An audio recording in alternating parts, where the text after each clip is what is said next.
Daily. Taste the Daily. The PSLV vehicle is a 4-stage vehicle with 2 solid stages and 2 liquid stages. The performance of the vehicle up to the end of, close to the end of 3rd stage was as expected. Close to the end of the 3rd stage, we are seeing little more disturbance in the vehicle roll rates, and subsequently there is a deviation observed in the flight path. We are analyzing the data and we shall come back at the earliest. Thank you.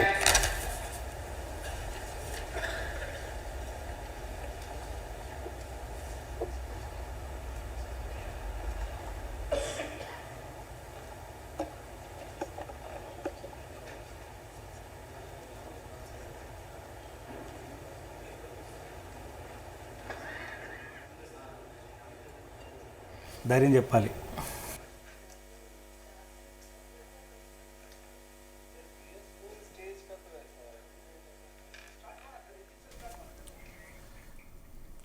Sir ఇప్పుడే మనం చూసాం, అంటే ఇంతకుముందు కూడా PSLV 61 ఇలా జరిగినట్టు తెలుస్తుంది, అంటే ఇప్పుడు 62 కూడా అలానే జరిగినట్టు మనకు వార్తలు వస్తుంది.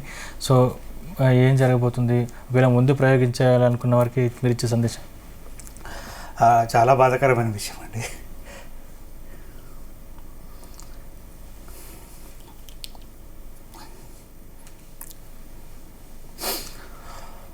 బాధాకరమైన విషయమే. మొదటి లాంచ్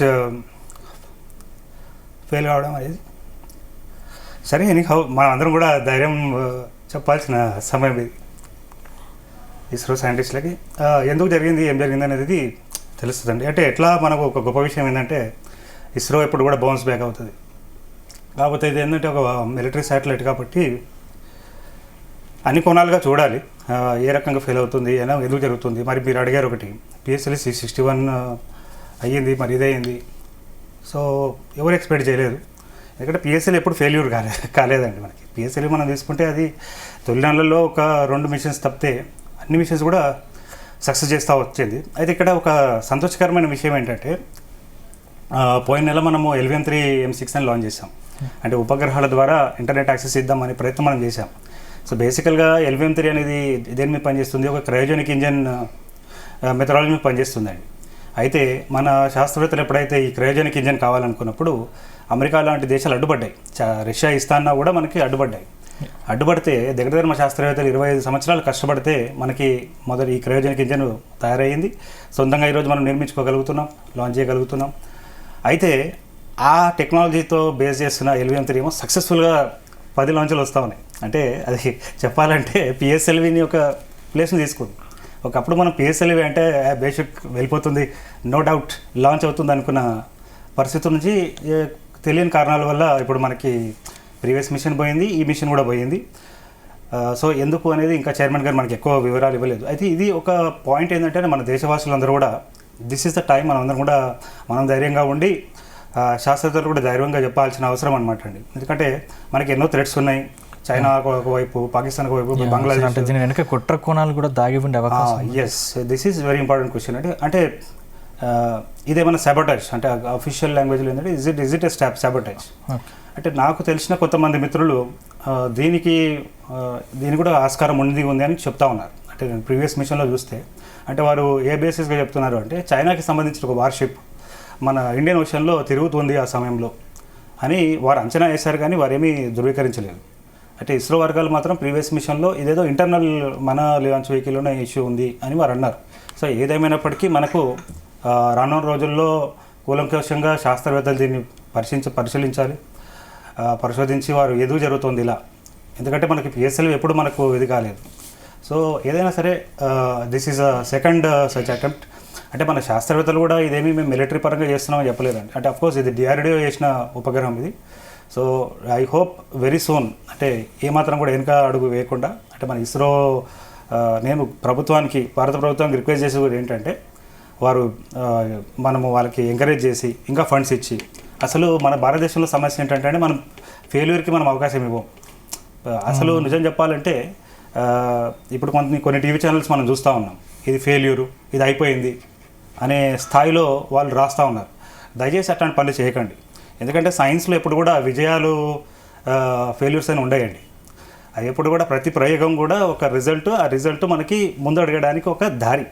ఇప్పుడు తను బల్బు కనిపెట్టిన వ్యక్తి దగ్గరగా 9,999 సార్లు ఫెయిల్ అయితే కానీ 10,000 సమయంలో అతను బల్బ్ ఎలా అనేది రాలేదు. అంటే ఆయన ఏం చెప్పాడు, ఏది చేస్తే బల్బ్ అనేది రాదు అనేది తను చెప్పడం జరిగింది. సో ఇప్పుడు మనం ఏం చేస్తున్నాము, మన శాస్త్రవేత్తలు ఎంతో కష్టపడతా ఉన్నారు, చాలా షూస్ట్రింగ్ బడ్జెట్ మనం ఇస్తున్నాం. మన శాస్త్రవేత్తలు ఏం ఎంకరేజ్మెంట్ ఇస్తున్నాం అంటే సార్, అంటే దీంట్లో సైబర్ టెక్ ఉంది అనే అనుమానం కూడా మీరు వ్యక్తం చేస్తున్న పరిస్థితి. నేను అనుమానం వ్యక్తం చేయట్లేదు. ఇది సైబర్ అనే కంటే మేబీ సైబర్ అంటే రాకెట్ని కూడా సైబర్ టెక్ చేయొచ్చు సార్. ఇది రాకెట్ కూడా ప్రమాదాలు పొంచుండే అవకాశాలు ఉంటాయా? సైబర్ ఎలా చేస్తున్నారు ఏంటి అనేది అయితే ఇంతవరకు నా దృష్టికి రాలేదండి. అంటే గతంలో ఒకసారి రష్యన్ శాటిలైట్ని, అంటే చైనాకి సంబంధించిన ఒక మిషన్, మార్స్ మిషన్ని ఈ రష్యా వాళ్ళు తీసుకెళ్తున్నారు. సో అది ప్రయోగం చేసేటప్పుడు అమెరికన్స్ ఏదో చేశారని చెప్పేసి ఊహాగానాలు వచ్చినాయి, కానీ అంటే సైబర్గా చేశారనేది ఇది 10 సంవత్సరాల క్రితం విషయం. సో మరి ఇప్పుడు ఈ రోజులలో ఎవ్రీథింగ్ ఈజ్ పాసిబుల్ అండి. ఇప్పుడు మనం చూస్తున్నాం కదా. అంటే ప్రస్తుతం ఏం జరిగిందంటారు, మీ అంచనా ఏంటి అక్కడ? ఇప్పుడు ఒకటండి, మొత్తం చాలా ముఖ్యమైన ఉపగ్రహం, మన దేశానికి కావాల్సిన ఉపగ్రహం. అఫ్కోర్స్ ప్రతి మిషన్ కూడా అవసరమే. అయితే ఇప్పుడు అనుకున్న విధంగానే లాంచ్ అయితే ఫస్ట్ స్టేజ్ సక్సెస్ఫుల్ అయింది, సెకండ్ స్టేజ్ కూడా సక్సెస్ఫుల్ అయింది. థర్డ్ స్టేజ్ దగ్గర నుంచి మనం చూసాం కొద్దిగా గ్యాప్ మనకు రావడం జరిగింది. థర్డ్ స్టేజ్ తర్వాత థర్డ్ స్టేజ్ కూడా విడిపోయింది, ఫోర్త్ స్టేజ్ ఇగ్నైట్ అయింది అని చెప్పి మనకు వార్త వచ్చిందండి. వచ్చిన తర్వాత ఏమైపోయింది, కంప్లీట్గా లైవ్ కట్ చేసి ఉన్నారు. సో సంథింగ్ హెస్ హ్యాపెండ్ అక్కడ. ఏదో ఆర్బిట్ని, అంటే మొదటి ఉపగ్రహాన్ని కక్షలో ప్రవేశపెట్టే సమయంలోనే అది సాంకేతికమైన కారణం వచ్చింది. అంటే మీరు అన్నట్టుగా సైబర్ అటాక్ ఏమన్నా ఉందా అంటే అది సైబర్ నిపుణులు వాళ్ళు చెప్పాలి. అంటే ఇప్పుడు నల్లమూర్తి శ్రీధర్ మన మిత్రులు ఉన్నారు, సైబర్ అట్లా చాలామంది ఎక్స్పర్ట్స్ ఉన్నారు, ఎన్నో ఫౌండేషన్ అని ఇట్లా కొంతమంది శాస్త్రవేత్తలు, కొంతమంది టెక్ నిపుణులు ఉన్నారండి. వాళ్ళు కూడా దీని మీద ఒకసారి ఆలోచన చేసి చెప్పాలి. సో ఏదేమైనప్పటికీ ఈ సంవత్సరానికి మొదటి లాంచ్ ఫెయిల్ కావడం అయితే కొద్దిగా శాస్త్రవేత్తలు చాలా నిరుత్సాహపరుస్తుంది. సో నేను అనుకుంటాను ఏంటంటే నెక్స్ట్ మిషన్ ఏదైతుందో అది వెంటనే కనుక మనం చేస్తే, ఎందుకంటే there is no answer like a success అండి. సో ఫెయిల్యూర్ అయితే కొంతమంది ఎంజాయ్ చేస్తారు, పిచ్చి ఆర్టికల్స్ రాసి ఏదో చేసి లేనిపోనివన్నీ చెప్పే ప్రయత్నం చేస్తుంటారు. వాళ్ళందరికీ ఒక చెంపపెట్టు కావాలి అంటే ఖచ్చితంగా నెక్స్ట్ మిషన్ తొందరగా ఇస్రో లాంచ్ చేయాలి, సక్సెస్ చేసి చూపెట్టాలి. నేను కూడా అనుకున్నాను ఇవాళ, అంటే ఇది కనుక సక్సెస్ అయితే ఈ రిపబ్లిక్ డేకి ఇది ఒక మంచి కానుక అవుతుంది అనుకున్నాం. మనకే కాదు అసలు దేశ ప్రజలకు కూడా అవుతుంది అనుకున్నాం. సరే ఏదైనా సరే జరగాలి. సరే ఇక మనం పాజిటివ్గా ఆలోచిస్తే ఈ సంవత్సరంలో శాస్త్రవేత్తలు ఇస్రో అనుకున్న మిషన్స్ ఏంటంటే మెయిన్గా మనం గగన్యాన్ మీద ఫోకస్ చేస్తూ ఉన్నాం. అదేవిధంగా